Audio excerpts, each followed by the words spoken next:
PhD 박사과정까지 하면서 이제 언어도 이제 한국어로 과정 가운데 하여튼간 돈덩어리죠. 이게 돈덩어리예요 사실. 투자할 돈이 굉장히 많은 거죠. 그래서 지금도 이렇게 계속 갖고 있죠. 여기 교회도 이제 갖고 있잖아요. 은행으로부터 말하는 갖고 가는 과정이 똑같습니다. 뭐 박사과정까지 끝내는 것만 한 7천 8천이 드니까 이제 계속 그런 과정 가운데도 감사하면서 계속 이제 가고 있는 상황이고 그러면서 여러분께 이제 공부했던 걸 나눠드리고 싶은 것도 있죠. 그러니까 내가 공부해서 투자를 했지만 어떻게 보면 하나님이 거저받은 거기 때문에 이제 드려야 되는 과정이고 그래서 이제 동의를 하시고 만약에 공부를 하시겠다면 저는 이제 같이 자료를 연구한 걸 나누면서 그리고 어차피 제가 사진 찍은 것도 많고 하지만 대부분도 웬만한 연구자들이 연구하는 거예요. 연구하는 걸 이제 제가 저는 은사를 받은 게 어려운 걸 쉽게 설명하는 은사를 받았어요. 네, 진짜. 그래서 제가 중간이죠. 그러니까 박사들이 어렵게 연구해놓고 제가 딱 보고서 이거 쉽게 그래서 목사님들 귀에 쏙쏙 들어가게 그 은사를 받았어요. 그래서 그런 과정을 제가 지금 하고 어렵게 하라면 또 어렵게 하죠. 학문적으로 하는 건데 그거는 이제 뭐 어렵게 공부한 사람들이 이렇게 하는 거고 어려운 말 쓰는데 그게 아니고 성경은 아주 쉬워야 돼요. 애들도 이해할 수 있어요. 저는 유치부 애들도 놓고도 강의해봤어요. 잘 알았습니다. 보여주면서 하니까. 그러니까 그런 식으로 성경을 잘 이해할 수 있는 게 목적인 거지. 그걸 뭐 어렵게 만들어가지고 하는 뭐 학문적으로 잘 그거는 저랑은 안 맞는 것 같아요. 그래서 그분들이랑 대화할 때도 그렇게 하고 연구할 때도 하고 또 이렇게 또 쉽게 또 현장에서 왜 성도들이랑 대화하셔야 되잖아요. 그러니까 제가 또 이렇게 해드리면 또 목사님들 또 다시 또 이렇게 하셔가지고 또 성도를 또 나눠야 되는 과정이 있어야 되니까 그런 것도 여러분의 몫인 것 같고 그래서 저는 많은 학자들 연구해놓은 그걸 이렇게 쉽게 이해시켜드리는 그게 은사인 것 같아요. 예전에 학원 강사도 했었는데 유명한 학원 강사였습니다. 유명하진 않지만 제가 학원을 운영했었는데 하여튼간 뭐 재밌어요. 그러니까 가르치는 걸 잘해요. 이해시키는 거. 공부 못하는 애를 잡아놓고 하면은 막 그러니까 전혀 모르는 사람한테 전화해가지고 와가지고 과외 되냐고 어디서 하셨어요? 미장원에서 들었대요. 미장원에서 그런 얘기 쉽게 설명하는 사람이 있어요. 좀 쉽게 설명하나요? 네. 단점은 말이 빨라요. 왜? 하고 싶은 이야기가 많은데 시간이 정해져 있어서 그런 것들은 있어요. 근데 좀 말이 빠르다는 건 단점이지만 그래도 들리시죠? 네, 그것이 다행이고 너무 말이 빠르시면 녹음해놨다가 천천히 1.5로 들으시면 됩니다. 좀 0.8로 해가지고 배속을 들이시면 좀 들으실 수도 있을 거예요. 자, 계속 한번 가보겠습니다. 점심시간 어떡하지? 점심이 또 기다리지만 하나님의 양식을 또 한번 우리가 맛보도록 하는데 자, 이것도 이제 맷돌인데요. 맷돌. 이게 이제 연자 맷돌이에요. 연자 맷돌. 자, 이런 말씀이 있죠. 하나님께서 예수님께서 어린 소자 하나 실족해 하거든. 연자 맷돌을 메고 바다에 빠져. 어린애들한테 그 설명하면 맷돌이 뭔지도 모를걸요. 그럼 그 맷돌도 말로 설명하려면 얼마나 힘들어. 그럴 필요 없고 사진 한 장 보여주면 돼. 이게 틀린 거예요. 그러니까 애들도 완전 비주얼한 세대의 애들 아주 그냥 이 보는 거 듣는 거 이렇게 아주 감각적으로 발달한 애들한테 말로 설명하는 건 한계가 있고 전혀 보지도 않은 걸 말로 설명한다는 자체는 불가능해요. 제가 여러분께 전혀 보지 않은 거 말로 설명해서 그려냈을 때 똑같은 거 하나도 안 나올 거야. 경험하지 않았던 그런 것처럼 이제는 좀 바뀔 필요가 있죠. 가리키나 이런 것들도 바뀔 필요가 있고 그런데 이제 풍수풍물을 좀 한번 이해를 해보시는데 맷돌. 자, 성경 시대에는 맷돌을 가지고 어떻게 했느냐. 근데 이 맷돌도 똑같은 맷돌이죠. 단어는 맷돌인데 우리는 맷돌하면 어떤 생각이 드세요? 맷돌 하시면 기억나는 거. 그거 가는 건데 상황이 가는 건 맞는데 상황 인식이 저는 설명이 그렇죠. 그건데 맷돌 하면 저는 이제 잔치 이런 게 생각나는 거예요. 어렸을 때 이제 왜 추석이나 명절 때 가면 맷돌을 갖다 광에서 꺼내다가 그때 뭐 이제 빈대떡 갈아서 부치게 먹지 평상시 누가 해먹나요? 그렇잖아요. 그러면 그 시대에 임해 놓으신 거 아닌가요? 그렇죠. 저도 이제 어린 시절에 이제 그렇게 자랐는데 그러니까 맷돌 그러면 이제 잔치라든가 빈대떡 기쁨 이런 거 생각나는 거예요.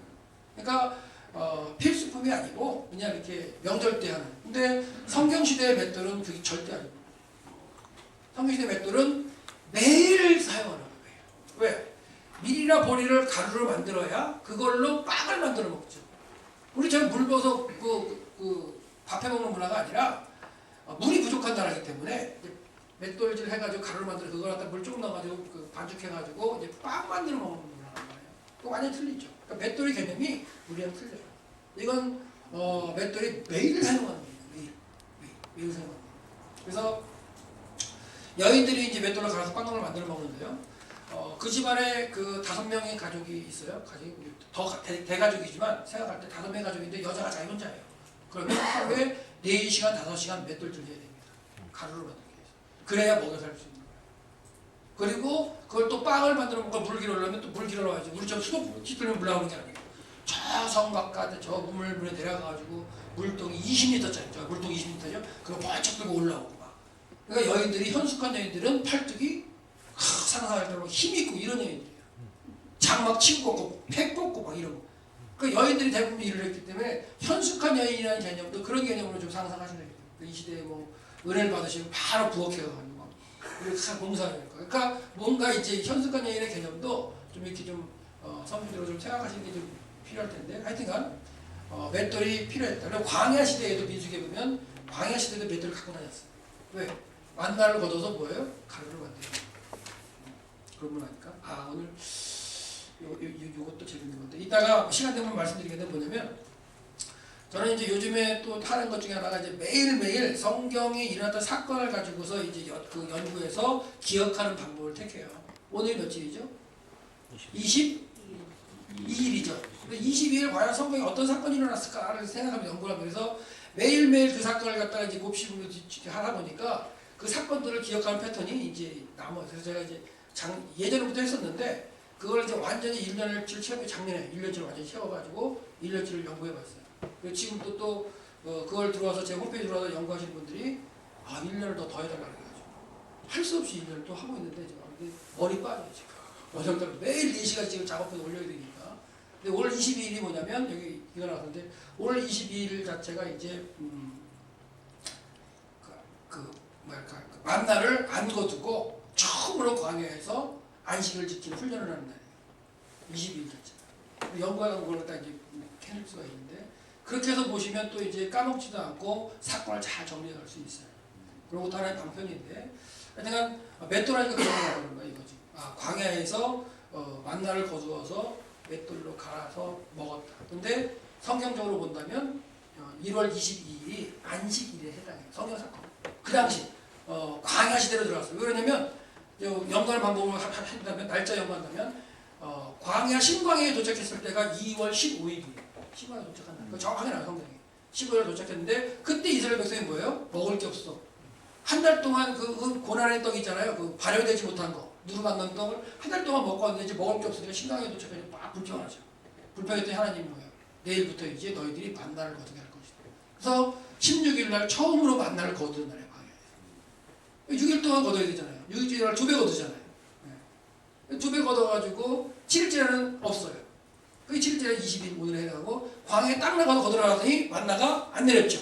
믿지 못한 거예요 사람들이. 그래가지고 없으니까 그 다음 주부터는 아마 안 나갔을 거예요. 반복하면서. 그러니까 하나님은 어떻게 보면 이스라엘 백성들이 광야에 살면서 애굽에 살면서 애굽은 10일 단위의 그 원력 체계예요. 한 달을 10일 단위 3개를 나눠가지고 한 주가 10일 패턴이었죠. 그렇게 살면서 어떻게 보면 하나님의 어떤 그 관계가 멀어졌던 그런 상황을 애굽의 생각을 갖다가 완전히 탈피하게 하기 위해서 애굽에 떠나기 전에 하나님이 너희들의 날짜 바꿔 1월 1일로 해 날짜를 바꿔주잖아요. 바꿔주셔서 어떻게 보면 하나님의 계산법은 한 주가 일주일 단위의 패턴으로 가게 하시는 게 하나님의 패턴이에요. 그걸 어떻게 보면 처음으로 광야에 들어와서 훈련시키시는데 만나 거두는 걸 통해서 하세요. 매일매일 조금씩 걷어라. 더 걷어놓으면 그 다음날 되면 상해버리죠. 냄새나고. 그러니까 그걸 훈련시켜요. 매일 거두는 걸 훈련시켜요. 근데 6번째 날에 뭐예요? 2배로 걷어라. 2배로 걷어도 뭐한다? 상하지 않는다. 인간의 상식이나 물리적으로는 도저히 이해가 안 되는 거죠. 근데 믿음은 되는 거예요. 믿음. 그러니까 성경의 사건은 믿음으로 가는 거고 하나님의 말씀에 순종을 하는 거고 가는 거지 이해하고 이거랑은 전혀 상관없는 거예요. 그렇죠? 이해가 안 되죠? 화요일 날 2배로 걷어가지고 남은 걸 먹으려고 했더니 냄새나고 벌레를 못 먹었는데 6째 날 걷어가지고 2배로 만들어서 안식일 날 먹으려고 하니까 냄새나 넣고 먹게 돼요. 그런 과정을 체험하면서 일주일 단위의 하나님의 이 사이클로 돌아오게 만드는, 애굽의 생각을 벗어버리게 만드는 게 그렇게 과정을 바꾸는. 그러니까 이것도 이제 이 날짜 이런 걸 연구하면서 보면 보이는 거죠. 이제 독특하게 연구하죠. 진짜로. 그러니까 다른 사람들이 가지 않는 길을 가는데 이게 머리 빠지는 길이에요. 지금 여기 원형털모가 생겨나고 와이프가 어디 딱 보는데 자기 이거 왜 그래? 깜짝 놀라서 저는 못 보니까 어느 날 자다가 딱 보더니 여기 탈모 생겼는데 네. 그러니까 어떻게 보면 그 1년 과정 가운데 다 생긴 것 같아요. 생각 없었는데 또 나겠죠. 그렇죠? 또 날 텐데 하여튼간 연합을 했는데 이게 지금 뭐냐면 맷돌도 가지고 다녔다. 그러니까 왜? 만나를 갈아먹기 위해서. 그리고 날짜 연구하는 것도 기회 되면 한번 말씀드릴게요. 그리고 이제 처음이니까 제가 말씀 안 드리는데 제 홈페이지에 연결하고 계속 공부하시는 방법 이런 건 나중에 말씀드려요. 그러니까 여러분들이 이렇게 들으시고 이런 방법을 연구해서 성경을 볼 때 좀 더 내가 좀 성경을 잘 연구하고 그걸 가지고 성도들이랑 잘 나눌 수 있겠다고 생각하시면 그분들에게 제가 더 공부할 수 있는 방법을 갖다 이제 제시를 해드리죠. 그 과정. 그러니까 지금은 이 강의 좀 집중해 주셔서 보시면 되겠고 맷돌도 광야 여정에서도 있었다. 맷돌을 가지고 다니는 게 이제 나오는 거고요. 여기 다 구절들 여러분들 다 드릴 거예요. 드릴 거기 때문에 그 노트북이거나 아니면 핸드폰에 넣으셔도 보셔도 돼요. 핸드폰의 약점은 작다는 거지만 또 이렇게 늘리시면 보이시니까 스마트폰으로 보시면 돼요. 그런 얘기를 지금 다 써드린 거고요. 그래서 이런 말씀이 이해할 수 있죠. 신명기에 이제 하나님께서 말씀하실 때 모세를 통해서 사람이 맷돌이나 그 윗짝을 정당 잡지 말라. 그건 뭐예요? 완전히 살아갈 수 없는 거죠. 전날은 그 가족이 먹고 살 게 안 되잖아요. 그러니까 그런 게 맷돌의 개념 하나 이해하면 이게 정확하게 들어오는 거예요. 그러니까 이스라엘 백성의 삶 가운데 아무리 가난하고 그렇더라도 전통 잡지 말라. 그거는 뭐다? 생명이다. 그리고 맷돌을 생명과 연결시키는 거예요. 생명. 맷돌을 전당 잡는 게 그들의 생명을 볼모로 잡는 거기 때문에 그렇게 하지 마라. 그러면 맷돌의 개념이 우리가 생각하고 있는 개념과 약간 달라지죠. 그렇죠? 그렇게 달라진 걸 가지시고 이제 맷돌 나오는 본문을 연구하시면 되는 거예요. 그리고 요즘은 하도 좋아하는 컴퓨터 가지고 맷돌 쪽에다 딱 치면 맷돌 들어가 보면 쫙 나오잖아요. 그러면 쫙 스키면 읽어보면 되시는 거예요. 이런구나. 연구하는 방법은 너무나 요즘 신납니다. 그래서 제가 우리 칼빈 선배보다도 더 많은 자료와 더 많은 조건을 가지고 연구할 수 있어요. 그러니까 이제 안 하면 하나님 앞에 비겁한 변명이에요. 자료가 너무나 많기 때문에. 그렇죠? 연세드셨다고 그게 아니라 지금부터 하시면 가능합니다. 왜? 그전에는 몰랐으니까 안 한 거고. 그렇죠? 예. 하나님의 말씀을 깊이 묵상하면서 진짜 이렇게 할 수 있는 접할 수가 있는데, 그렇죠? 그렇다면 지금부터가 이제 하시면 됩니다. 그런 방법을 제가 이렇게 제시해드리고 같이 함께 갈 수 있는 방법을 설명을 드리는 거예요. 그래서 맷돌도 전단 잡지 마라. 윗짝 둘 다 잡지도 않아요. 위에 것만 하면 돼요. 왜 못 돌리니까. 전단 잡지 마라. 예, 가정용 맷돌 이렇게 핸드메이드를 할 수 있는 것들도 있고요. 이런 것들도 가정용 맷돌이에요. 이제 딱 사진 보시면 어떻게 사용하겠구나 이해되시죠? 예, 이런 것들. 그리고 아까 이제 맷돌 사건들 구약에 보면 있죠. 뭐 여인이 성에서 던져가지고도 죽이는 장면도 있고, 그다음에 뭐 여러 가지가 있어요. 이런 것들 한번 여러분들 읽어보시고, 그다음에 삼손이 또 이제 맷돌 돌리죠. 삼손이 돌린 맷돌은 여인이 하는 그런 맷돌은 아니에요. 짐승이 돌리는 맷돌이에요. 연장의 맷돌 그런 맷돌인데 이런 맷돌이 아니라는 거죠. 우리 조상들이 했던 이런 맷돌, 이런 맷돌이에요. 저 맷돌의 크기는 옆에 있는 그 학생이랑 비교해 보면 돼요. 얼마나 클까? 사진을 찍을 때도 이렇게 찍으시는 게 좋습니다. 맷돌만 딱 찍어놓으면 이 크기를 비교를 못해요. 사진 찍을 때 동전이라든가 이런 걸 찍는 게 딱 이제 강의하거나 할 때 필요한 사진이에요. 저는 이렇게 사진 찍는데 여기 연장 맷돌.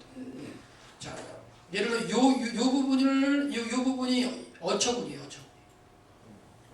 이게 어처구니. 그러니까 어처구니 없다 이런 말이 뭐냐면. 이해되시죠? 어처구니 없으면 이제 맷돌 돌릴 방법이 없는 거예요. 그래서 어처구니 없는 거예요. 이제 그런 상황. 어처구니가 없네? 예. 어처구니 없는 거 보여드릴까요? 이게 지금 어처구니 없는 거죠. 이제 가버나움 그 교회 앞에 있는 거, 오병이어 교회 앞에 있는 이게 맷돌 사진, 연장 맷돌을 이제 찍어오는 건데요. 그거 어처구니 없는 거죠. 이걸로 돌릴 방법이 없죠. 어처구니 없는데. 하여튼간 이렇게 짐승들이 돌리는 이런 연자 맷돌인데 예수님이 뭐라고 하시냐면 누구든지 나를 믿는 이 소자 중에 하나를 실족해 하면 차라리 연자 맷돌을 그 목에 달리고 매고 메고 깊은 바다에 빠져가는 것이 낫다라고 말씀하셨어요. 예수님이 조곤조곤 얘기하셨지만 죽어라. 결국 죽으라는 얘기 아니에요. 아닌가요? 이거 메고 바다에 빠지면 살아나올 방법이 없어요. 그리고 그 당시에 로마 시대에 그런 사용법이 있었어요. 어떤 죄? 대역죄, 나라의 대역죄, 내지는 신성모독죄 이런 것들은 이런 사건으로 죽였어요. 그러니까 예수님이 이렇게 말씀하실 때도 진짜 무시무시하게 하셨어요. 직접 그냥 말씀하시면 막 죽어라 그런 안 하셨지만 살짝 돌려서 상황만 이해하면 죽어라는 소리네 이거죠. 그때 그게 뭐예요? 어린아이 하나 실족해 하나. 그 당시에 어린아이는 수도 안 쳤어요. 숫자에도 안 쳤다고요. 숫자에도. 13살 이하의 성인 남자가 숫자를 쳤어요. 여자나 어린아이는 숫자도 안 쳤어요. 근데 예수님은 그렇지 않았어요. 그 당시에 사회적 통념을 확 깨버리신 분이죠. 제자들이 예수님께서 막 말씀드리려고 오는 어린아이들 올 때 뭐래요? 애들 오지 마라. 우리 옛날 장터에 가면 애들은 가라 하면서 약 팔았잖아요. 제자들이 못 오게 했어요. 예수님 뭐라 그래요? 막지 마라. 어린아이들이 내게 오는 걸 절대 막지 마라. 이것도요. 그 당시에 왜 어린아이들이 이렇게 공동체 안에 못 오게 했냐면 그 당시에는 명예와 수치의 개념이 컸었어요. 1세기 고대로 하면. 근데 이제 그 집안의 어떤 그 수치스러운 일들이 빠져나가는 게 애들 때문에 빠져나가요. 애들은 들은 걸 다 얘기하잖아요. 그러니까 이제 애들은 막 이게 다 뭐 이렇게 감추는 게 없기 때문에 집안에 들은 걸 밖에 나가서 다 우리 집안 무슨 일이 있었다 다 얘기하면 그게 다른 사람들 들려줄 때 그 집안이 수치스러워진 공동체가 되는 거예요. 애들이 있을 때 얘기 안 하고 애들은 가라 이렇게 됐던 거예요. 근데 예수님은 뭐라 그래요? 뭐냐면 내 공동체는 가릴 것이 없다는 거예요. 생명을 살리는 일을 하고 하는데 뭘 가르치겠어요? 퍼달라라. 수치가 중요한 게 아니라 생명 살리는 게 중요하다. 그게 예수님의 이제 말씀의 기본이죠. 생명 살리는 게 우선이지 우리 공동체 수치가 무슨 상관없다. 그렇게 하는 걸 본다면 이것도 보면 소자를 그렇게 귀히 여기신 것도 예수님이죠. 그러니까 어린아이, 젖먹는 어린아이를 통해서도 너희들이 깨달을 때 그런 말씀하시는 게 예수님이에요. 예수님. 그러니까 어린아이를 귀히 여기셨고, 그 다음에 여자들도 예수님께서 귀히 여기시면서 그들도 이제 생명에 얻기 위해서 말씀하신 게 예수님. 어떻게 보면 여자들의 신분을 어떻게 보면 이렇게 개혁하고 할 수 있는 말씀하신 것도 또 예수님이시죠. 그래서 연자맷돌인데 이것도 또 재밌는 게 뭐냐면 구약 시대를 통해서 하나님이 말씀하시는 건 뭐냐면 아무리 악한 사람이라도 아무리 악한 사람이 나무에다 매달아서 죽는 게 이게 제일 어떻게 보면 안 좋은 거예요. 나무에 못 매달아 죽인 그 사람일지라도 그 날이 넘어가기 전에 시신을 내려서 장사 치러줘라. 이게 하나님의 말씀이에요. 이게. 근데 그 다윗 시대에 그렇게 안 했죠. 사울의 가족을 잡아놔가지고 그냥 매달아놨잖아요. 그것도 나중에 설명드릴 텐데 그건 거의 6개월 정도 매달아놓은 거예요. 그것도 정치적인 거는 나중에 한번 설명드릴게요. 하여튼간 그렇게 아무리 악한 사람일지라도 장사 치러주는 게 하나님께 이렇게 하라고 했는데 지금 보세요. 연자맷돌을 메고서 갈릴리보다 가장 깊은 곳이 한 46m, 50m 되는데 거기 빠지면 시신을 건질 수가 있어요? 없어요? 없으면 장사 치러요? 못 치러요? 못 치르죠. 그만큼 하나님의 말씀에 비춰본다면 이렇게까지 말씀하실 수가 있을까의 정도의 말씀이에요. 장사도 못 치르죠. 그러니까 예수님이 어떻게 하는가요? 소자 하나도 뭐해라? 그냥 근데 소자는 우리가 육신으로 볼 때 어린아이도 소자지만 영적으로 어린아이들이 소자예요. 사실은. 그렇게 생각하셔야 돼요. 그러니까 그들이 불평하고 모를 때 하는 것들은 충분히 이렇게 끌어안고 믿음으로서 가할 수 있는 방법을 제시해야 되는데 내가 내 행동이나 내 말이 한번 잘못해서 어린 어떤 신앙을 갖고 있는 그 사람이 가동! 그리고 세상을 나간다. 이런다면 이제 큰일 나는 거죠. 이거 생각하셔야 되는 거예요. 저도 예전에 애들만 이렇게 교사하고 그럴 때 고민 많이 했어요. 저는 이런 걸 그때 이제 생각하면 교사를 했던 적이 있는데, 내가 교사를 할 때 어떻게 할 것이냐. 그러면서, 적용을 하면서 애들 할 때, 제가 그때 학원 원장 할 때인데, 학원 원장은 이제 좀 자유롭죠. 내가 시간을 뺄 수 있어요. 그래서 매일 한 명씩 내가 전화하겠다. 그렇게 한 적도 있어요. 1년을 내가 맡은 애들 적어놓고 한 명 매일 전화. 근데 전화하면 좋아할 것 같으세요? 안 좋아할 것 같으세요? 애들이? 안 좋아요. 안 좋아요. 그래도 합니다. 근데 그런 과정 가운데 했는데 어떤 애가 있었냐면 얘는 집안에 아버님이 안수 집사님이고 어머님 집사님이에요. 근데 얘는 교회를 안 가요. 저희 출석부에 있는데 얘를 3개월 동안 3개월 한 번도 못 봤어요. 안 나오니까. 전화하시면 안 받아요. 근데 너무 전화신방이 이제 찍히니 전화 꽂히니까 전화 받았잖아. 한 번 받았는데 누구누구냐 했더니 누구래요? 그랬더니 딱 받자마자 왜 전화하셨어요? 이것이요. 아, 네가 우리 반에 배정이 돼서 내가 누구 교회 그 교사인데 이렇게 전화했더니까 왜 전화하셨어요? 그러더라고요. 아, 너 그 교정 부모니까 누가 뭐 부모님에게 얘기했는데 아 그렇대는데 아 교회 안 나간다. 교회 안 나간다. 왜? 그랬더니 아 친구도 있고 막 어렸을 때 다녀봤는데 안 맞는데 교회랑. 그럼 소리가 막 들려요. 그래서 아 너 PC방에 있구나. 이제 친구랑 PC방에 그래. 아 그렇대. 뭐 하냐? 무슨 게임 한대. 막 게임은 얘기하면서 막 얘기하다가 아 그럼 넌 예를 들어서 그 제일 네가 해보고 싶은 게 뭐냐? 뭐 오토바이 타고 싶은 거야? 그랬더니 그때가 이제 그 고1 때예요. 오토바이 타고 싶냐? 그랬더니 에이 그 선생님 그런 건 옛날에 다 했죠. 이미 고1인데 뭐 하고 싶다는데 차를 몰고 싶다는 거예요. 아, 얘가 세계가 다른 거예요. 그러니까 그만 상황도 보통 애들 다른 거죠. 그런데 하면서 이제 그런 얘기를 하길래 그래서 관심을 계속 하면서 나랑 3번만 봐. 1년에 3번만 보여요. 얼굴을. 그래서 예배 시간 말고 예배 시간 지금 분방분부라도 한 번만 내치면서 한 번만 말하래요. 한번 오게 하고 그다음에 이제 하고서는 3번을 보면서 수련회까지 참석하게 만들었어요. 근데 애들이 아니까 어렸을 때 잘 왔던 애들이 있으니까. 근데 수련회까지 깨진 거예요. 제가 깨뜨린 게 아니죠. 저는 이제 인도반하고 수련회 와가지고 애가 깨져가지고 지금은 전도사하고도 그 과정 밟고 있어요. 그러니까 그 당시에 배달을 했어요. 짜장면 집 배달. 그래서 11조 하는데 11만 원 막 이렇게 하고 했어요. 그 당시가 언제냐면 15년 전이에요, 사실.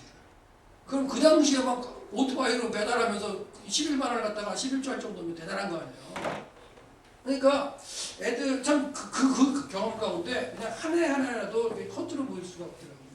그러니까 나에게 주어진 상황에서 어떻게 할 거니까 그때 이제 근데 많이 깨달았지, 교사하면서. 그들었던 적도 있는데 하여튼간 이 나를 믿는 소자 하나 이 실족해 하는 게 이게 근데 한 생명이 이게 하나님이 앞으로 갔다면 얼마나 기뻐하시겠어요. 반대적으로. 그래서 그런 감사가 있습니다. 그래서 성경 말씀이 그냥 그 본문 하나 자체가 은혜지만 그걸 깨닫고 내 삶 가운데 투영해서 그걸 한번 실행해 보면서 얻는 기쁨은 상당한 것 같아요. 그러니까 목사님들 다 그러시겠지만 연자 맷돌 한번 말씀드렸고요. 이런 것들을 이제 이해할 수 있죠. 이제. 자, 그런 날에는 집을 지키는 자들이 떨 것이며 힘 있는 자들이 구부러질 것이며 맷돌질하는 자들이 적어짐으로 그칠 것이며 창들을 내다보는 자가 얻어올. 이게 좀 안 좋은 말씀을 하고 계시는 심판이나 이런 거. 그래서 맷돌질하는 자가 적다는 얘기가 뭘까요? 그 집안에 이제 여인들이 추구가 없어지니까 마을이 없어지니까 이제 적어지겠죠. 그런 개념을 보시면 좋을 것 같고요. 자, 길거리 문들이 닫혀질 것이며 맷돌 소리가 적을 똑같은 말씀이에요. 이거 뭐냐면 어떤 성읍이 있는데 하나님이 징계를 내리셔서 말을 안 들으니까 징계를 내리셔서 그 마을에 결국 맷돌 소리가 점점 줄어든다는 거예요.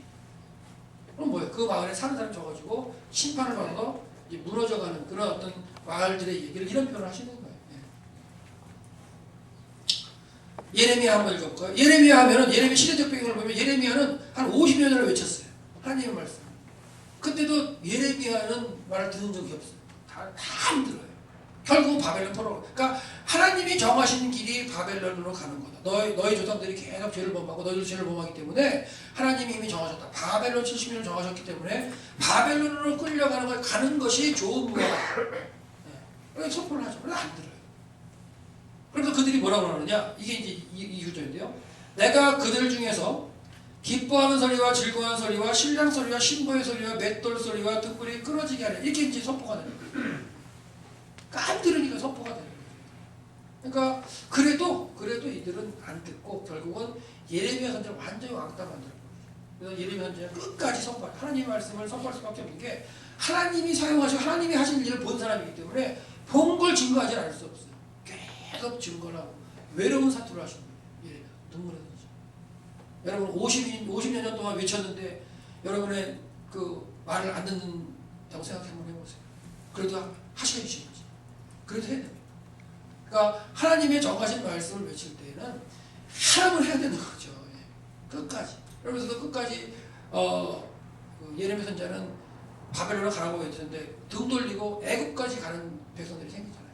그들이 데려갈 때 끝까지 그쪽으로 가셔서 끝까지 외쳤던 선지자. 그런 본문에 이제 맷돌 소리 이런 얘기가 나오는 거고요. 그러니까 맷돌이라는 개념도 그냥 우리가 생각하는 맷돌이지만 성경적인 표현으로 맷돌의 어떤 이런 그 내용이라든가 이걸 바꿔서 생각하신 다음에 그걸 바꿔놓고 일단 그렇게 읽어보시면 이제 느껴지는 게 있으실 거예요. 다 본문을 읽어드리진 않고요. 그 다음에 이제 목자. 성경에 목자가 많이 나타난다는 얘기인데 여호와는 나의 목자시니 내가 부족함이 없으리다. 그가 나를 푸른 초장에 누이시며 쉴 만한 물가로 인도하시리다. 시편 23편은 뭐 암송대로 너무나 많이 아는 거죠. 너무나 많이 아는 거죠. 그리고 제가 이제 광야 나가가지고 이제 뭐 유대 광야 이런 데서 이제 그 묵상하면서 보면은 이거 가지고 또 논문 쓰신 분들이 많아요. 글 쓰신 분들이 많은데 이 본문에 나타나는 푸른 초장, 여기 푸른 초장 있죠. 나를 푸른 초장에 누이시고 이 푸른 초장이 어떤 건지 한번 보세요. 자, 푸른 초장이 있고 나무들이 있고 옆에 쉴만한 잔잔한 물가가 있고 그죠? 네. 이런 초장을 생각하셨다면 꽝입니다. 이런 걸 생각하셨다면 꽝이다. 이런 걸 생각하시 본문을 보셨다면 꽝입니다. 자, 푸른 초장에 여기 물 있죠? 미국에 이런 데 있을 것 같은데 그죠? 네. 많죠? 이런 걸 생각하셨다면 꽝입니다. 우리나라 대관령 비슷한 이런 산지면서 이런 거 생각하는 이것도 꽝이에요. 이것도 꽝이고 유대 광야에 그 비 내렸을 때 우기 때 무슨 잠깐만 이런 겁니다. 틀리죠. 그러니까 겨울에 우기 때에도 아침에 태양빛이 딱 해가 나면은 이런 부분 햇빛이 들어오는 부분은 뭐 생명체가 살 수 없어요. 식물도 못 살아요. 너무 뜨거우니까 다 타 죽어요. 그러니까 어떻게 보면 그늘이 있는 곳에 이렇게 뭐가 있어요? 네, 풀들이 나는 거예요. 이런 부분 이런 것들이 푸른 초장이에요. 이게 더 이제 푸른 초장으로 되는 지역도 있는데 다윗이 어렸을 때 뭐 양치면서 했던 이런 곳은 유대 광야 지역이거든요, 사실은. 그럼 이런 곳이라고 한다면 부족함이 없다는 개념도 고민을 하셔야 돼요. 다윗이 왕 된 다음에 모든 거 다 주셔가지고 부족함이 없다는 개념이 아니라 양 염소를 치부하는 가운데 이 양들이 내가 데려가는 이런 풀밭에 놓으시면 아주 그냥 막 잘 먹거든요. 그러면서 막 풍요롭고 막 양들이 가장 좋은 데가 언제냐? 배부르고 등 따실 때. 얘들은 땅에다가 등을 대고서 네발을 하늘 향하고 있어. 이때가 가장 만족하면서 더 이상 뭐 없는 풍요로운 그 양들의 표현이 그거예요. 그러니까 다윗이 양치면서 그런 모습을 볼 때 얘네들 푸른 초장에 갔을 때 그런 만족할 때 그러면서 이 양들이 내가 없으면 죽는데 내가 이렇게 푸른 초장을 데려다니면서 뛸게 하는 그런 과정을 보면서 고백하는데 어느 날 생각해보니까 내가 양이고 하나님이 목자십니다. 그러니까 여호와는 나의 목자시니 내가 부족함이 없으리라 할 때 어떻게 본다면 이런 어떤 그 일용할 양식을 주시면서 하는 케어하시는 그런 하나님이 부족함이 없다고 고백하는 걸 수 있다는 거예요. 진짜 이러냐? 모르죠. 연구해봐도 그 시대로 안 나왔으니까. 근데 제가 하나의 화두를 던지는 거죠. 이런 게 부족함이 없는 게 아닐까? 완전 다 갖춰져가지고 부족함이 없다는 고백이 아니라 일용할 양식으로 나를 이끄시고 먹이시는 그 하나님, 그분 여호와 그분이 부족함이 없는 것이라는 고백은 아닐까라는 거예요. 그렇다면 매일매일의 일용할 양식을 주시고 살아가게 하시는 것도 감사고 그렇죠? 네. 내일 걱정을 안 하는 거죠. 내일 걱정.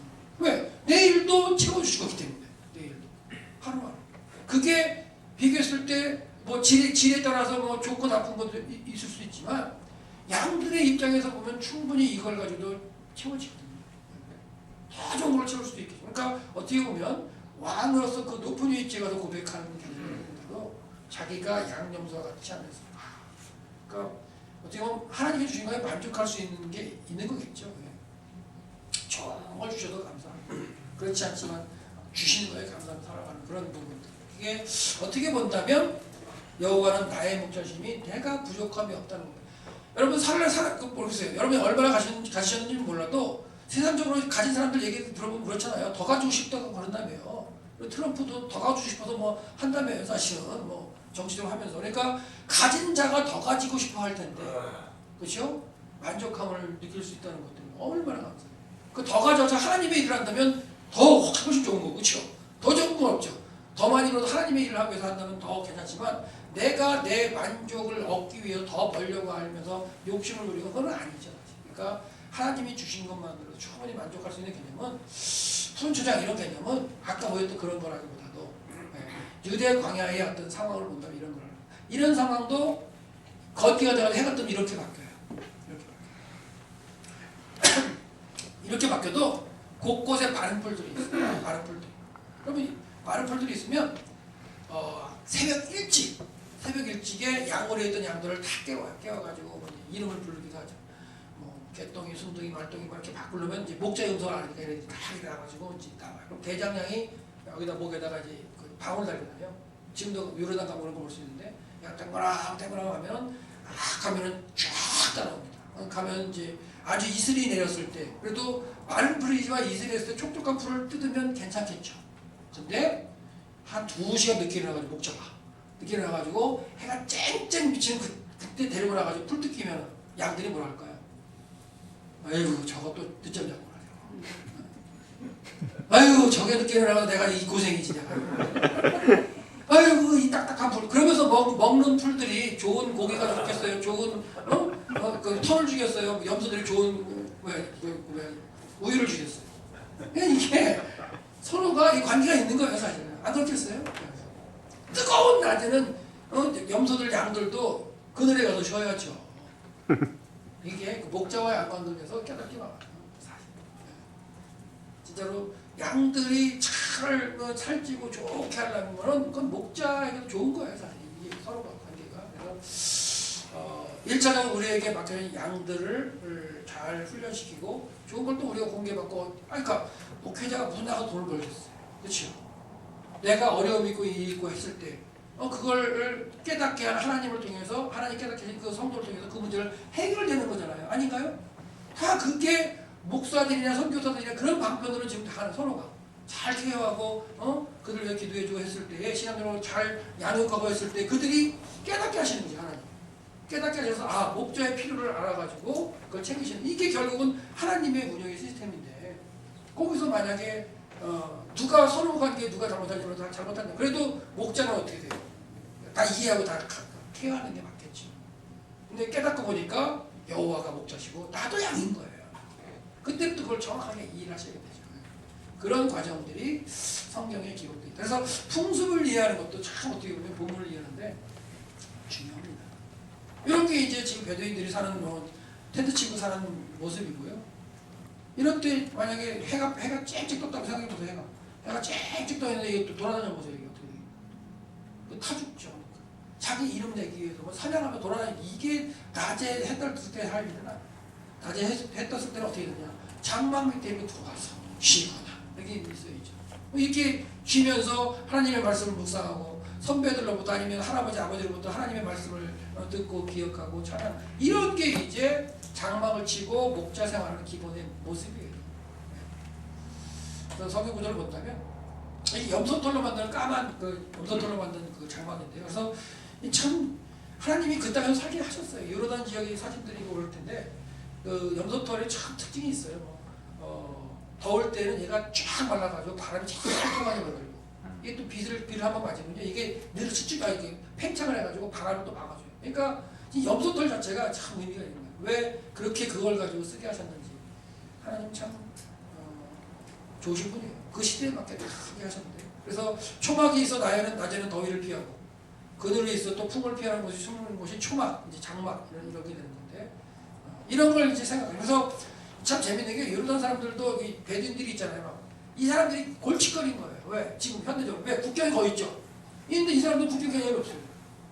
그러니까 막 자기 대대로 국경 없이 살던 민족이 베두인들인데 자기가 가고 싶으면 가고 근데 어랄버니가 막아놨어요. 국경으로. 그럼 그 사람들이 뭐예요? 그냥 다 없애버려. 너무 이래저래 힘들어가지고 정부에서 아파트를 줘주고 야들이 여기 살아 제발. 들어가 살아보는 거지. 어느 날 가봤더니 그 아파트 안에 짐승들이 있고 그때는 자고 나왔어요. 그 패턴을 못 버리는 거예요. 근데 그런 걸 가지고도 뭘 생각해야 되냐면 그런 걸 가지고도 이제 레갑자손 이런 것도 생각할 수도 있어요. 레갑자손 나중에 한번 기회 되면 말씀드릴게요. 레갑자손은 절대 도시에 가서 안 될 거예요. 그 조상이 얘기한 그 명령에 순종해서 초막 안에서 목축하면서 그러면서 이제 살아. 결국 그때 예레미야 선지를 불러가지고 하나님께서 자 가봐 쟤네들 교육까지 장면이 레갑자손. 그러니까 이렇게 좋은 환경이 아니지만은 그 조상이 말한 그 어떤 그 명령을 따라 그 순종할 때 글을 들어서 이스라엘 백성부터 교육하지는 하나님 이런 것들이 충분히 깨달을 수 있는 것 같아요. 네. 그래서 초막에 대한 그래서 이런 걸 종합해서 본다면 아까 제가 설명드렸지만 여기 있죠. 믿음으로 이제 그가 아브라함이 이방의 땅에 있는 것 같이 약속의 땅에 거류하면서 동일한 약속을 유업으로 함께 받은 이삭과 야곱과 더불어 장막에 거했다. 이런 표현을 하고 있는 거예요. 에서는 없죠. 어디 갔어요? 사냥을 나갔겠지, 그렇지. 근데 어렸을 때 많은 하나님의 말씀을 배우고 아브라함 할아버지로부터 전능하신 하나님 이렇게 막 배우고 했겠지만은 자신이 머리가 크고 생각할 수 있을 때는 그냥 판단을 해서 자기가 하고 싶은 대로 나가는 거지. 그리고 자기가 장자니까 복이 장자니까 자기의 계통으로 뭐 아비의 유산이 흘러가고 2배 받아서 갈 걸 뻔하고 이러다 보니까 이제 어떻게 보면 다른 생각을 했는지는 몰라도 하나님의 언약에 대해서는 등한시했을 수 있어. 근데 야곱은 찾아였지만 그리고 이제 장막에 거하면서 잘 듣고 또 이렇게 하면서 배우면서 했던 모습이 아닌가. 그래서 그 모습을 동일한 약속을 유업으로 함께 얻어서 장막에 거했다고 히브리서 저자, 저는 뭐 바울이라고 생각하는데 뭐 그걸 저자 누군지는 떠나서 히브리서를 기록한 이 저자가 이렇게 우리에게 소개하고 있지 않느냐. 그렇다면 2000년 전에 이렇게 소개했다면 저는 이걸 또 본문을 가지고 또 연구하면서 또 이 시대 연구에서 이런 의미 가운데 이렇게 나누고 있는 거죠. 그렇다면 하나님께서 진짜 약속하신 그 약속의 땅에 걸어가면서 주셨던 그 동일한 약속이 뭘까? 그걸 기억하면서 연구할 때도 창세기 쭉 연구하고 모세오경 연구하면서 그 하나님이 주신 그 언약, 그 약속이 뭘까? 언약이 뭘까? 그걸 가지고 성경을 쫙 들어오면 또 이제 그게 뚫려지는 거죠. 그래서 제가 이제 한 파티 한 시간은 하나님의 언약, 이 약속 가지고 한번 한 파티 뚫게 있을 거예요. 그래서 그 우리의 그 신앙의 선배들이 가졌던 하나님의 언약을 이 시대 우리 공동체 안에서 하나님의 언약을 우리도 유업으로 받아서 이 시대에 하나님께서 행하시고 계시는 구속의 역사를 나의 삶 가운데 이루는 거죠. 나의 현장에서. 그게 하나님이 원하시는 거니까. 그게 우리 교회 공동체를 있게 하시고 하시는 목적이시죠. 같이 모여가지고 교회하고 뭐 그런 게 아니잖아요. 그러기 위해서 교회 공동을 만드는 게 아니라 하나님이 원하시는 목적이 있다는 거죠. 하나님이 생각하시고 원하셨던 그게 성경에 기록되어 있는 거예요.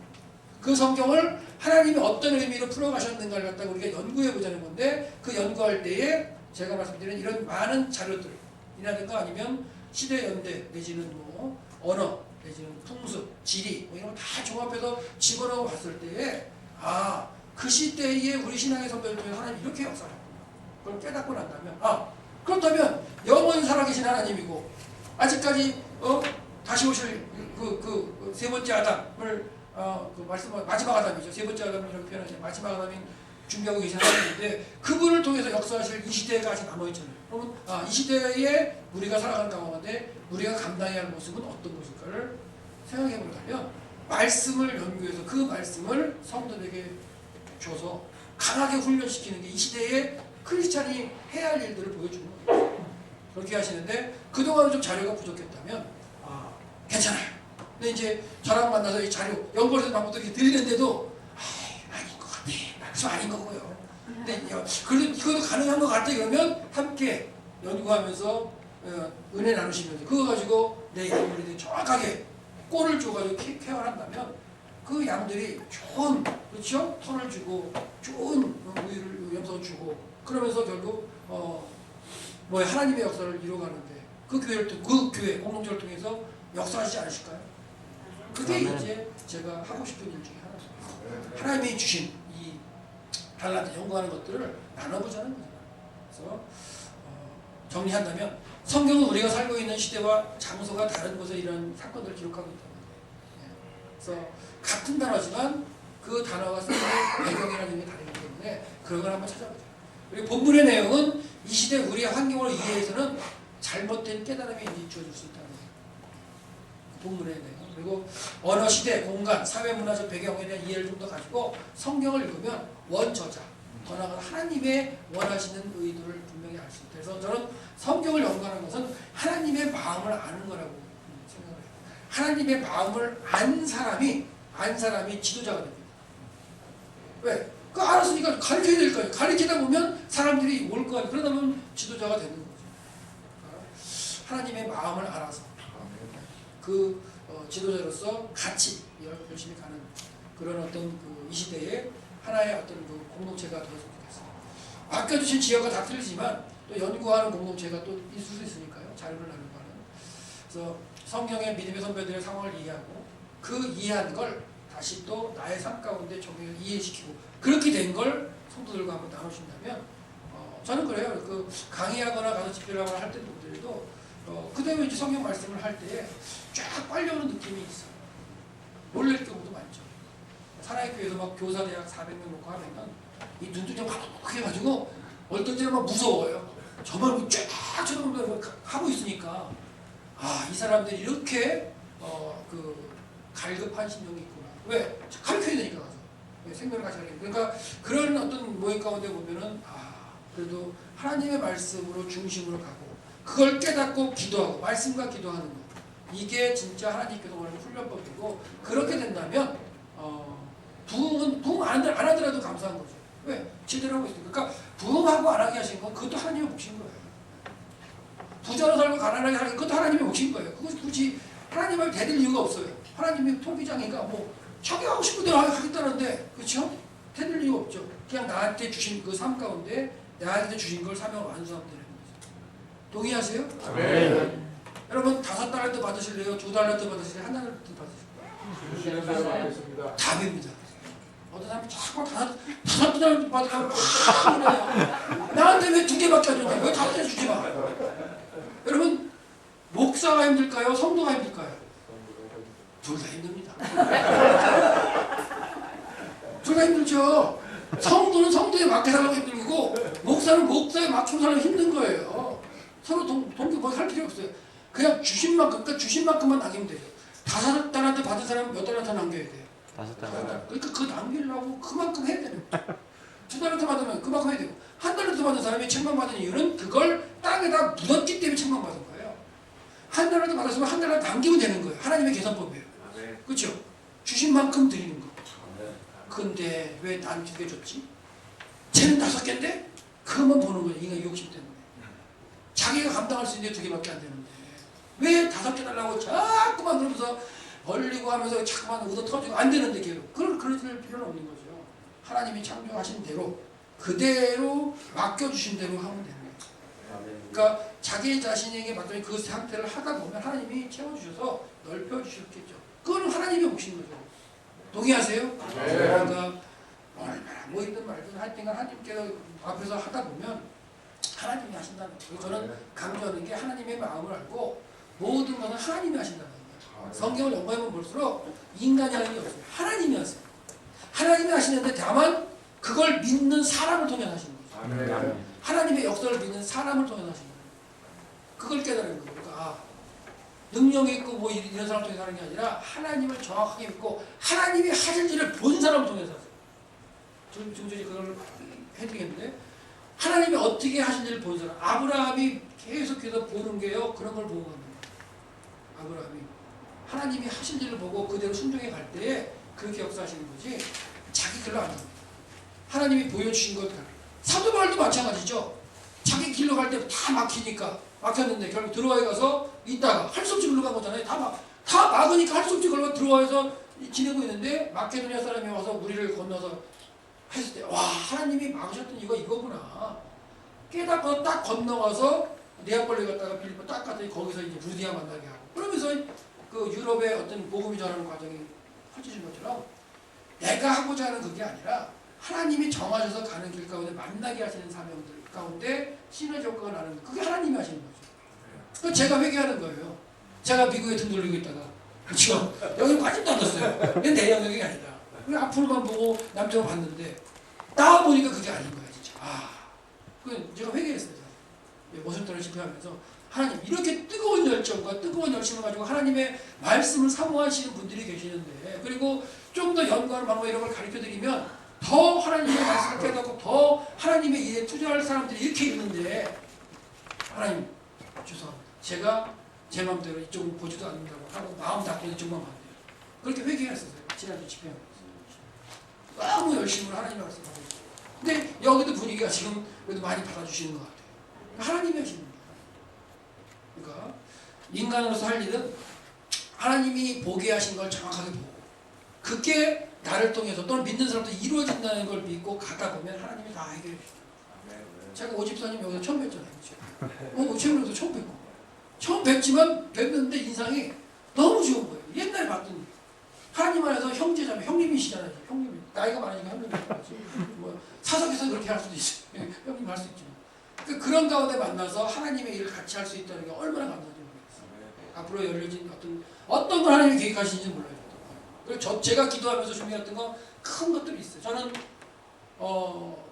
오병이어의 이적 설교를 듣다가 오병이어 어린아이가 가져다 드린 그 물고기 2마리하고 고리도 5개를 가지고 남자만 5,000명을 먹이잖아요.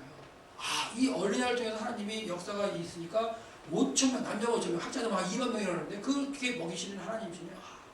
그 부분을 갖다가 설교를 들을 때 제 마음까지 팍 온 게 50만 명. 제 마음까지 50만 명은 그러니까 그게 이제 그 어렸을 때 이제 그 설교 막 듣고 그거였어요. 그러니까 그분을 통해 그 설교를 그분이 그렇게 하셨지만 제 마음 가운데 온 게 빡 왔는데 이 감당이 안 되지. 50만이 작은 숫자가 아니잖아요. 야 이게 50만 명? 그러고 지금 왔는데 그러면서 이제 계속 오면서 연구하고 이렇게 하면서 제가 바뀌는 게 50만 명이 아니에요. 뒤에 붙어요. 지도자 이렇게. 네, 50만 명이 그냥 50만 명이 지도자라고 붙는 거예요. 그 마음이 왔는데 야 이걸 어떻게 감당해. 그런 생각을 하면서 계속 연구를 하고 있는데 저 혼자 하는 게 아니에요. 저희 김성환 선교사 계시지만 콜롬비아라서 그렇게 할 줄 어떻게 알았어요. 네, 제가 연구한 자료 저는 더 이상 연구만 하는데 쓸데가 없어요. 막 학교에서 강의해봐 1년에 계속 바뀌니까 연구 이렇게 많이 해도 쓸데가 없어요. 그럼 와가지고 형님 자료 좀 주세요. 다 해주세요. 다 해라. 그러면서 거기서 했을 때 제가 직접 가서 하는 건 아니지만 그렇죠. 그들을 통해서 지도자 세우고 여러 개를 하잖아요. 그러니까 그런 걸 볼 때 하나님이 하시는 일은 이게 얼마나 큰 이 꿈을 가지고 가져도 하나님이 가능케 하신다는 걸 제가 체험하면서 다 있는 거예요. 그래서 여기 온 거예요 제가. 그 과정 가운데 50만의 그 리더 50만 대 리더 생각해보니까 목회자 생각해보니까 이거는 뭐 전 세계더라고요. 보니까 그래서 야 한국 땅에서만이 아니라 전 세계로 만약 갈란다면 내가 등 돌렸던 것도 한번 바라봐요. 근데 여기 못 온 건 사실은 여비가 없어서 못 왔던 거예요. 올라오면 왜 못하겠어요. 제가 돈 내서 올라오고 오죠. 근데 한국에서 왔다 갔다 하면 제가 가려갈 것도 아직 남아있는데 그렇잖아요. 하나님 저한테 숙제 주는 거 아직 공부하면서 할 것도 있는데 그것도 하는데 여기까지 제가 어떻게 잠에서 한번 와요. 그렇잖아요. 그러니까 그래서 이제 사실 못 온 거죠. 그리고 목사님들이 한번 오면 들리세요. 그래도 올 수 없는데 어떻게 들려요. 근데 이번에는 그래도 이제 차비라도 주시고 비행기 티켓을 보내주시니까 교회를 통해서 그렇게 보내주시니까 제가 와가지고 만날 수도 있고 이런 과정이 있는 거죠. 그러니까 이런 과정 가운데 하나님이 어떠한 계획을 하시고 어떻게 이끌어가실지 몰라요. 이게 이제 제 첫 시간에 이렇게 나눴는데 성경을 보면서 느끼는 거예요. 영광스러운 하나님이 하십니다. 그리고 내 생각으로 재단하지 말자. 어떻게 역사하실지 모르겠는데 재단하지 말자. 그렇게 생각하면서도 왔는데도 제가 돌아보면 미국에 등 눌려있다는 거. 이게 이제 죄송이 뜬 거죠. 그래서 그런 부분들도 이 미국을 통해서 하나님 다시 또 일을 할 수 있는 그런 그리고 지금 계속 이제 우리 셰머니 목사님은 시골 동네 작은 거 이렇게 얘기하시는데 작은 걸 저는 원합니다. 왜 그러냐면 제가 10년 전에 이걸 갖다가 송태근 목사님 아시나요? 송태근 목사님 그 가나교회 큰 교회 하셨던 분이잖아요. 그분이 이제 선배이기도 하고 이렇게 연결돼서 우리 모임 가운데 이렇게 자주 만남이 있는 분이에요. 그분한테 제가 10년 전에 이제 딱 해가지고 그림을 쫙 했어요. 했더니 딱 들으시니 그때 이제 한 3,500명 사이즈가 강남교회에 있었는데 딱 들으시니 야 재명 목사 이거는 우리 교회에서 감당할 일이 아니다. 이런 식인 거예요. 그러면서 뭐라냐면 내가 사랑의 교회 오정희 목사 소개시키기 딱 그때 10년 전에 그런 거예요. 그래서 노했습니다. 목사님 그렇게 가면 이제 제도적으로 바뀌어가지고 제가 그게 아닌 것 같습니다. 하나님의 이 역사를 기다리면서 더 준비하기. 그래서 준비하다 여기까지 온 거예요. 그리고 이제 때가 돼서 이제 마음을 열고 이렇게 같이 500주년에 또 물려가지고 이렇게 이런 가까운데 여러 가까운데 생각하면서 왔는데 작은 교회들이지만 이곳에서부터 하나님이 역사하신다면 큰 물을 일으키지 않을까요? 작은 물꽃 하나가 그렇죠? 그때 어렸을 때 찬양 많이 했던 찬양이기 때문에 그래서 큰 제도권에 가지고 한다면 더 빨리 할 수 있을 것 같지만 그건 사람의 생각이에요. 제가 보는 거예요. 그게 아니라 하나님이 일을 하게 하신다면 작은 것부터 시작할 수 있는 거예요. 그래서 얼마를 모였든지 전혀 상관없어요. 왜? 같은 마음으로 공유하다 보면 그 가운데 하나님이 기름 부으시고 하신다면 너무나 큰 폭발력을 가질 수 있다고 믿습니다. 동의하시죠? 네. 그래서 그렇게 해서 첫 시간을 마무리하고요. 혹시 질문 있으세요? 네, 질문. 네, 지금 뒤에서 막 사인이 와가지고 배고프다고 막 왜냐면 김성환 선교사가 배고픈 거 봐요. 앉아서 듣는데 배고픈가 봐요. 혹시 우리가 12시 반에 아까 이야기했는데 지금 먼저 지금 하자라니까 끝내겠는데 네, 빨리 30분 더 기다려. 30분 더 해야 된다고? 아 근데 왜 지금 드시나? 오케이. 배가 고파요. 아 그래서 저는 알고 있는 게 12시 반이에요. 그래서 12시 반입니다. 그래서 그렇게 해주시고 혹시 질문 있으시면 다음 파트 넘어가기 전에 질문 한번 해주세요. 그리고 세미나의 중점 목표 이렇게 잡은 것도 있는데 이런 거는 뭐 이제 하면서 다들 좀 이해되셨죠? 네. 말씀 안 하셔도 될것 같고. 그리고 뭐 제가 하다 보면 뭐 학교들처럼 뭐 공시적 연구 통신 이런 게뭐 이렇게 언어를 써가지고 하기는 해요. 근데 뭐 이런 것까지 안 해도 될 것 같아요. 이게 말하면 뭐냐면 우리 역사적으로 본다면 그 학자들 우리 합동교단이 이렇게 보수적에서는 통시적인 연구를 잘 안 했어요. 왜냐면 본문 밖으로 넘어가지 말고 왜 본문을 밖으로 넘어가면 쪼개다 보니까 막 본문을 쪼개서 뭐 JDP나 막 이렇게 막 하니까 그렇게 하지 말자 그래가지고 본문만 가지고 본문에만 해가지고 연구를 했어요. 이게 공시적 연구예요 사실. 근데 그렇게 하다 보니까 하나님이 시대마다 이렇게 하시는 그런 통시적 연구를 통해서 볼 수 있는 그런 걸 갖다 잘 못해요.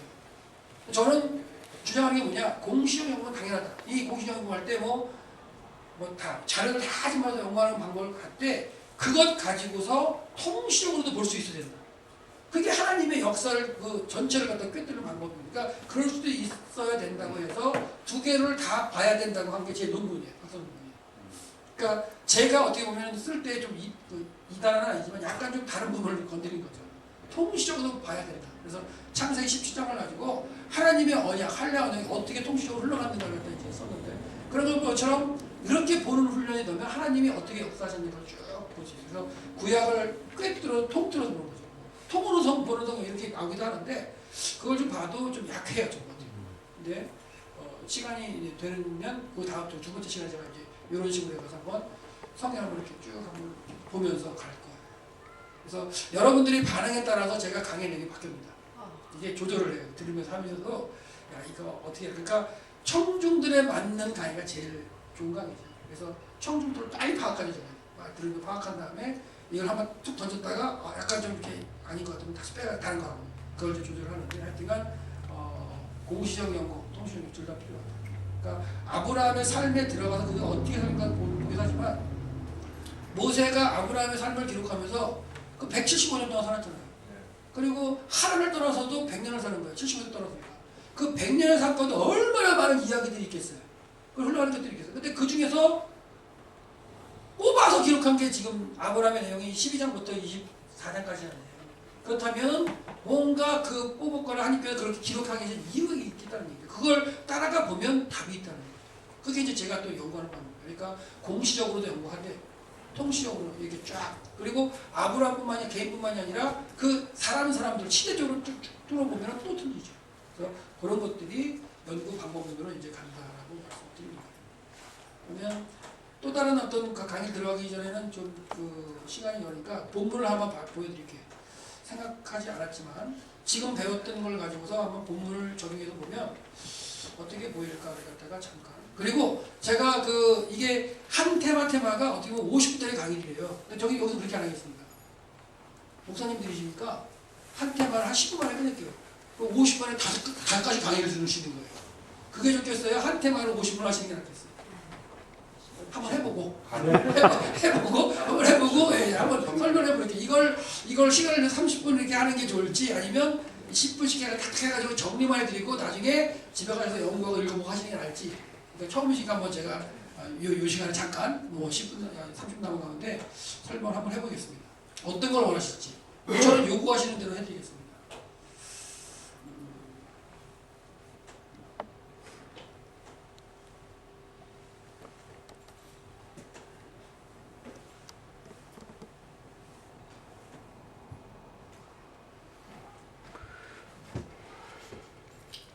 나중에 할 거지만 이게 9강까지 못 갈 가능성이 커요. 그래서 이제 본문 가지고 하는 걸 한번 해드릴게요. 이것도 아까 말씀드렸지만 그 성도들의 설교나 아니면 뭐 할 때는 이게 50분짜리 강의예요. 사실. 근데 이제 목사님들이시니까 본문 좀 이해 있고 배경적인 요소만 설명드리고 한다면 10분 안에도 끝낼 수 있는 거예요.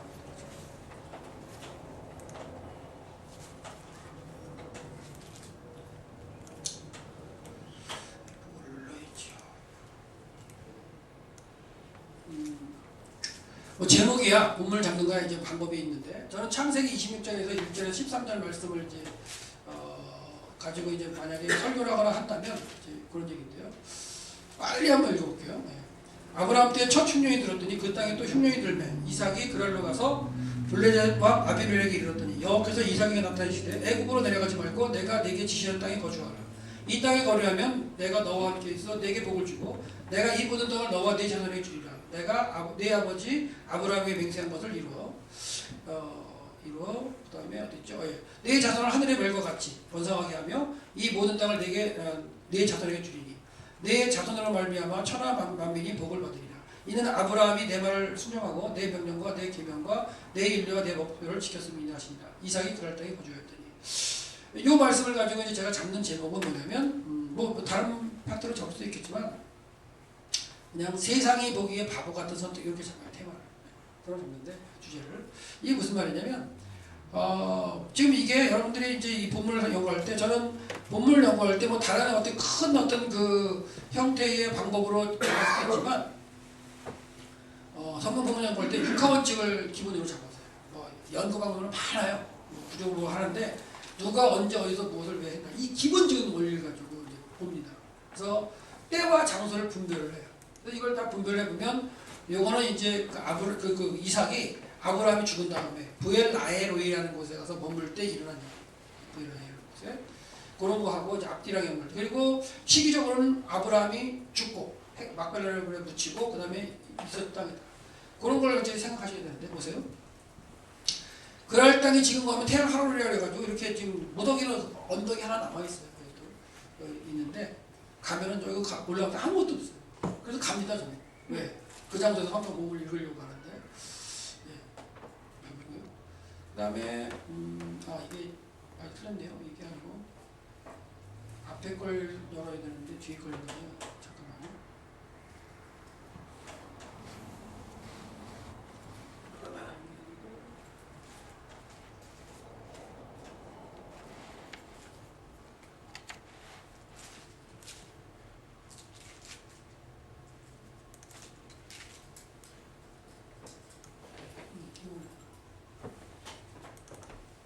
이건 좀 후반 부분이고요.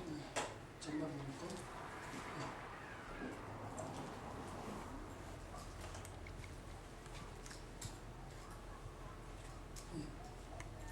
이걸 보시면 아까 부분이 이제 뭐냐면 아브라함 때에 첫 흉년이 들었다는 표현이 나오잖아요. 그 아브라함 때에 첫 흉년이 들었다는 게 뭐냐면 아브라함이 가나안 땅에 들어왔을 때 이제 어떻게 되냐면 보세요.